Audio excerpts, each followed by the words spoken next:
In the peaceful town of Wamfi, nestled between green cocoa farms and dusty roads, there lived a girl named Mildred Asantewa. She was beauty wrapped in discipline, respectful, calm, and always smiling. Her parents, Mr. and Mrs. Asantewa, were the kind of people who prayed before sweeping the compound. Everyone loved Mildred.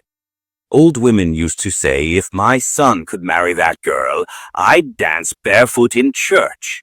Children ran to her for sweets, and even the local chief once praised her for her good manners. But life, they say, is a market where everyone must meet their bargain, and Mildred's own came in a bottle. It was a sunny Tuesday afternoon when Mildred's mother sent her to buy matches from the junction kiosk.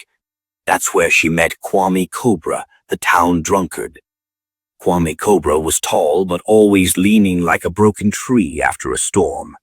His breath smelled like a mixture of palm wine, pepper, and regret. "A fine girl," he said, squinting. "Beauty shine like schnapps under morning sun. Sit small, make we talk." Mildred frowned. "I don't talk to drunkards." He chuckled and raised his bottle. "Ah, you talk to teachers, doctors. But none of them go teach you what this one go teach you." She rolled her eyes and walked away. But as she turned, he shouted after her, "You see this bottle? One day you go beg 'em." She didn't know those words would come to pass like a prophecy whispered by a spirit. Weeks later, Mildred was walking home from choir practice. It was raining, and she saw Kwame Cobra sitting under a mango tree, shivering. His bottle lay beside him, half empty. "Kwame, what are you doing here? You'll die, oh," she said, taking pity. He coughed and whispered, "Water, please." She ran to fetch some, but when she handed it to him, he pushed it aside and said weakly, "This one, small sip. It helps me breathe." She hesitated. "That's alcohol." "Small one won't kill you, my angel," he said. And so, out of pity and curiosity, Mildred took one sip. It burned her throat, but strangely, it made her laugh. She laughed so hard she almost dropped the bottle. Kwame Cobra smiled like a proud teacher. You see, that's how peace feels. From that night, peace began to come in liquid form for Mildred. At first, it was just small tastes. But then, every errand to the market became an excuse to pass by Kwame's hut. She told herself she wasn't drinking, just keeping him company. But soon the choir leader noticed she came late to rehearsals. Her mother noticed her eyes stayed red in the mornings. Rumors began to spread. "Hey, have you seen Mildred lately?" one woman whispered at the borehole. "Her cheeks are red like she's been kissing fire," another replied. One Sunday during church service, she collapsed during praise and worship drunk. The whole congregation froze. Her father's heart nearly stopped. Her mother wailed, "Oh Lord, is this the fruit of my womb?" Mildred swore to change, and she did at least for a while.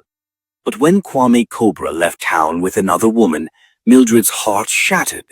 She drowned her pain the only way she knew how, through drink. One morning she packed her bag and left a note for her parents.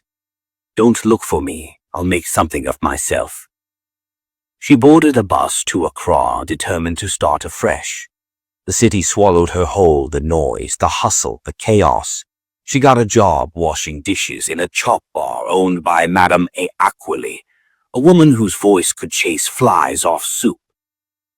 Mildred worked hard. She scrubbed pot until her fingers wrinkled, but she never complained. Slowly she learned to cook. And not just cook, but to create magic in a pot.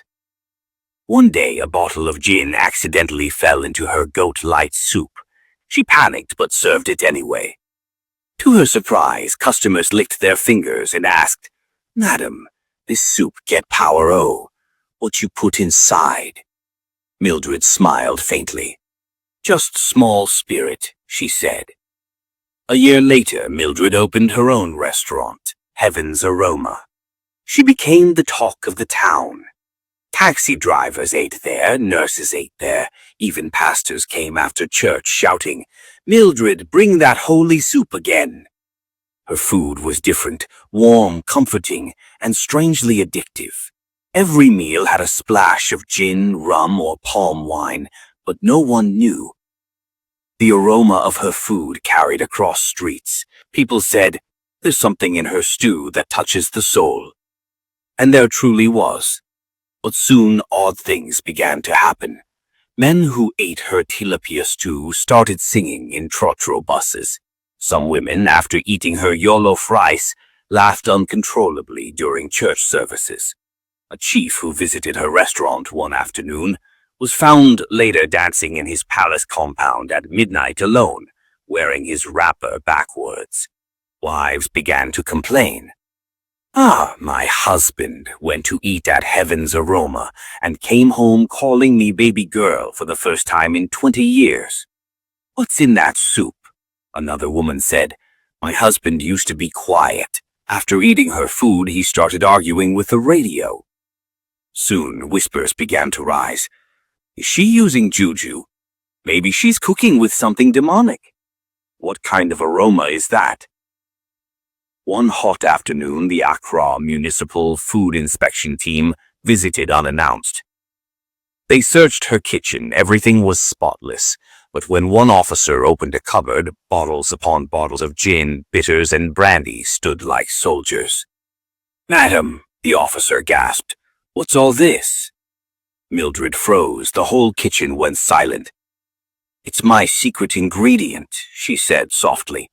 The officers exchanged glances. News spread like wildfire. Mildred cooks with alcohol.